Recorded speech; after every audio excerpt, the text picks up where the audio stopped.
Hello students, class 10th। तो इसके पहले शांत अशांत, परिमेय अपरिमेय के बारे में बतलाए थे। अगर जो नहीं देखा होगा वो डिस्क्रिप्शन लिंक से देख लेगा, और उसको जो नहीं नए नए होंगे वो सब्सक्राइब करेंगे।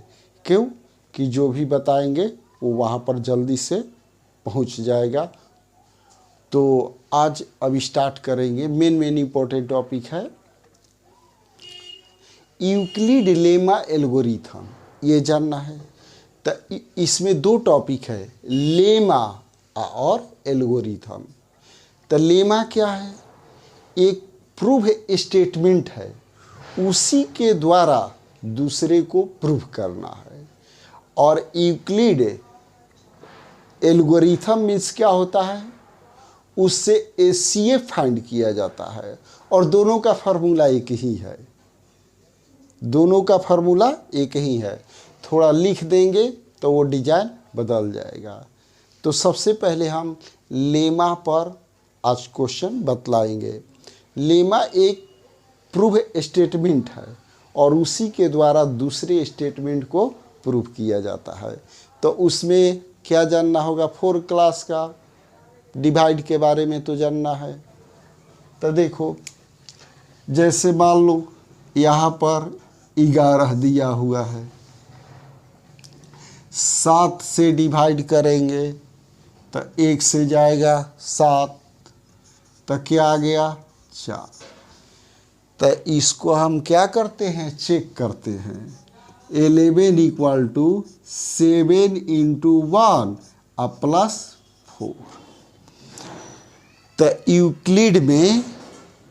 यूक्लिड भाग लेमा में इसको मान लेते हैं A = BQ +R। इसी को केवल समझ लेने से लेमा और एल्गोरिथम दोनों कंप्लीट हो जाएगा। दोनों का एक ही फॉर्म है। तो देखो यहाँ पर A क्या है? भाज्य। A क्या है? भाज्य। B क्या है? भाजक। और Q क्या है? भागफल।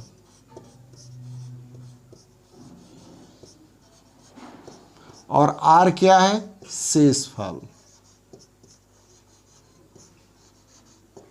तो ये देखो, ये A हो गया, ये B हो गया, और Q हो गया, ये R हो गया। अब यहाँ पर ध्यान से देखना है क्या क्या। अब यहाँ पर B का जो वैल्यू होता है, R हमेशा B से छोटा होता है। इस स्टेप को समझो। जैसे हम B से डिवाइड करेंगे तो शेषफल B से कम आएगा 0 तक। जैसे मान लो, अगर हम कोई नंबर में, संख्या में 2 से डिवाइड करेंगे तो R 0 आएगा, नहीं तो 1 आएगा शेषफल। जिसे मान लो 2 में 2 से डिवाइड कर दिए तो क्या होगा? शेषफल 0 आएगा। अगर 3 में 2 से डिवाइड करेंगे तो शेषफल 1 आएगा। अब 4 में डिवाइड करेंगे तो 0। तो ये प्रूव हो गया कि अगर किसी नंबर में 2 से डिवाइड करेंगे तो शेषफल 0 और 1 आएगा।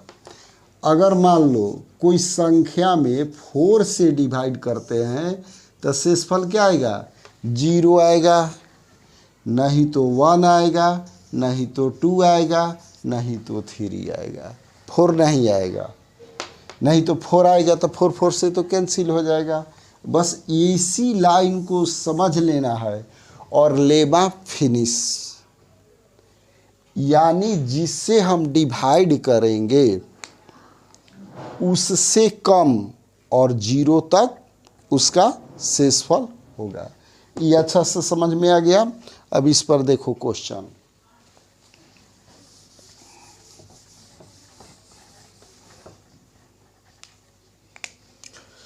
मान लो अगर A = BQ +R ये दिया हुआ है। अब क्वेश्चन पूछते हैं फर्स्ट में, b इक्वल टू 3 और q इक्वल टू मान लो 2 और r इक्वल टू मान लो 1 दिया है, तो a कितना होगा? तो a इक्वल टू क्या होता है? B q plus r. तब b के स्थान पर 3, q के स्थान पर 2 और r के स्थान पर 1, तो ये क्या आ गया? 7। अब दूसरा एग्जाम्पल इसी पर, दूसरा एग्जाम्पल, अगर मान लो a equal to 37, b equal to मान लो 5 हो गया, b इक्वल टू 5, यहाँ बताना है q का वैल्यू क्या होगा और r का वैल्यू क्या होगा। ये इम्पोर्टेंट है, देख लेना बाबू। तो यहाँ पर 37 में कितना से डिवाइड करना है? 5 से। तो ये हो गया 5 से डिवाइड करेंगे तो 7 से जाएगा, 7 पचे 35, तो ये 2 हो गया। तो ये हो गया हमारा a, ये हो गया b, ये हो गया q और ये हो गया हमारा r। तो q के स्थान पर क्या आया? 7 और r के स्थान पर क्या आया? 2। आ गया समझ में? अब एक और इम्पोर्टेंट क्वेश्चन,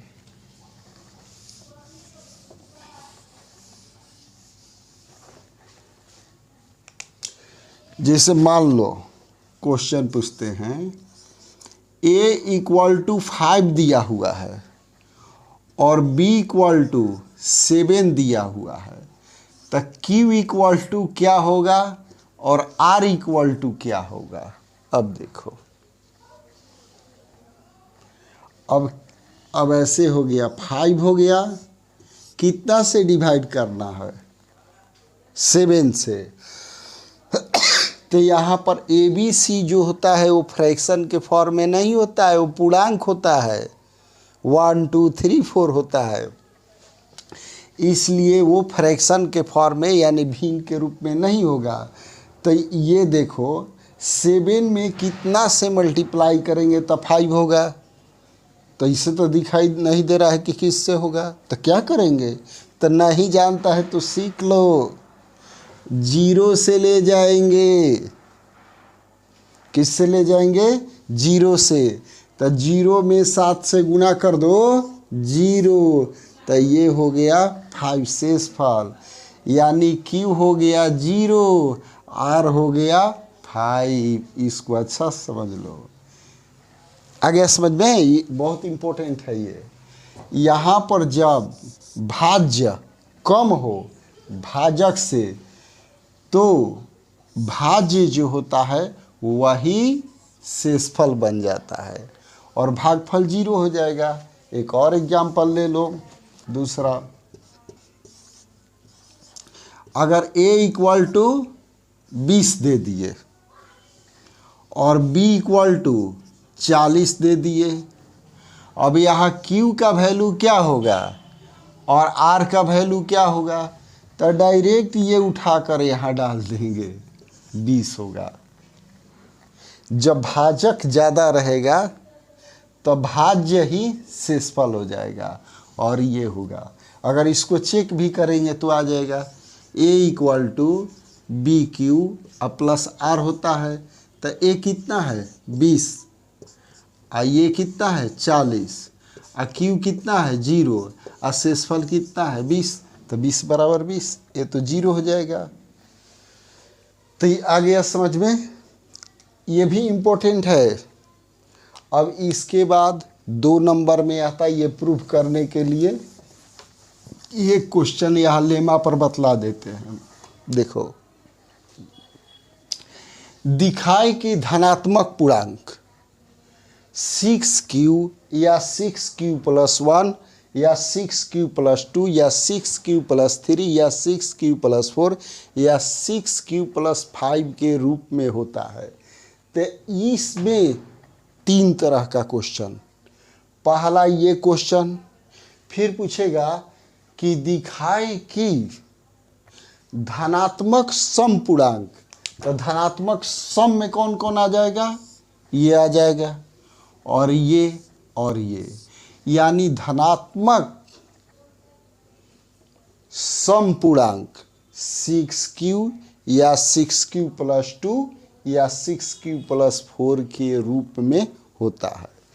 तो उस समय यहाँ पर शेषफल क्या है, 0, यहाँ पर 2 और यहाँ पर 4, ये जोड़ देंगे।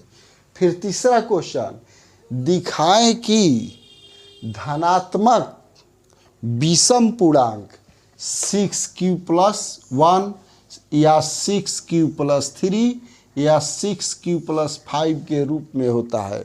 तो यहाँ तो हम 3 क्वेश्चन बनाए, लेकिन बनेगा एक ही क्वेश्चन से, एक ही फार्मूला से, एक ही क्वेश्चन है सर।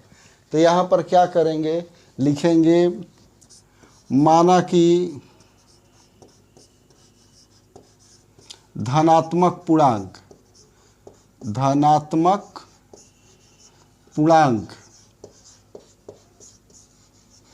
क्या बतला है, a = bq + r। अब ये तो मेन फार्मूला हो गया। अब देख लो कि b के स्थान में क्वेश्चन के स्थान पर क्या दिया है। 6 दिया रहेगा तो 6 लिखेंगे, यहाँ 2 रहेगा तो 2 लिखेंगे, 3 रहेगा 3 लिखेंगे। जो क्वेश्चन में रहेगा वो देख लेंगे कि b के स्थान पर हमको क्या रखना है। तो यहाँ पर रख देते हैं b के स्थान पर 6 रखने पर, अरे 6 रख दिए तो शेषफल क्या क्या आएगा, 0 आएगा, नहीं तो 1 आएगा, नहीं तो 2 आएगा, नहीं तो 3 आएगा, नहीं तो 4 आएगा, नहीं तो 5, 6 तो आएगा नहीं। तो यदि टोटल धनात्मक पूर्णांक लिखना है तो देखो 0 जोड़ेंगे, r के स्थान पर क्या रखेंगे, 0, 1 2 3 4 5। अगर सम पूछता तो उस टाइम में जोड़ेंगे 2 4 और 0। अगर विषम पूछता तो 1 3 5 जोड़ देते। तो देखो यहाँ पर a = 6q + r हो गया, तो r = 0 रख दो, रखने पर तो a = क्या हो गया, 6q + 0 यानी हमारा आ गया 6q। r = 1 रखने पर तो a = 6q + 1, फिर r = 2 रखने पर तो क्या आएगा, a = 6q + 2, r = 3 रखने पर तो a = 6q + 3, r = 4 रखने पर, जल्दी बोलो आंसर, a = 6q प्लस हो जाएगा 4। अब यहाँ पर एक रख देते हैं 5, r = 5 रखने पर तो a = 6q और +5। अब तो 6 रखेंगे नहीं तो हमारा यहाँ पर लिख देंगे धनात्मक पूर्णांक कौन कौन आया मेरा, 6q, क्या क्या आया हमारा, 6q। दूसरा क्या आया मेरा, 6q + 1। तीसरा क्या आया, 6q + 2।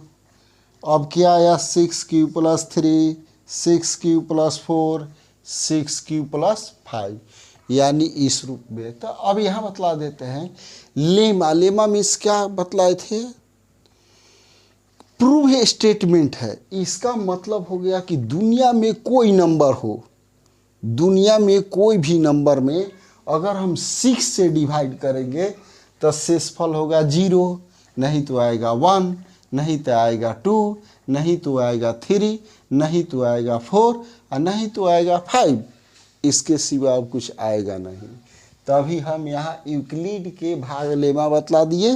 अब आगे क्लास में बतलाएंगे एचसीएफ निकालने के लिए यूक्लिड एल्गोरिथम यूज करके। और फिर और क्लास में बतलाएंगे परिमेय कैसे प्रूव किया जाता है और परिमेय कैसे प्रूव किया जाता है इस पर।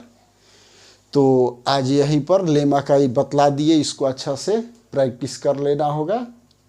अच्छा से समझ में आ गया होगा, पूरा अच्छी तरह से पूरा बता दिए हैं, ये तो समझ में आ गया। लेकिन इसको शुरू से लास्ट तक टोटल देखना होगा, बीच में ये ना कि हम जानते हैं छोड़ देंगे। और जो नए हैं वो सब्सक्राइब भी करेंगे, क्योंकि जो भी पढ़ाते हैं वो वहाँ तक पहुँच जाएगा। न तो बाद में पछतावा होता है कि हम पहले से क्यों नहीं देखे पढ़े। ओके।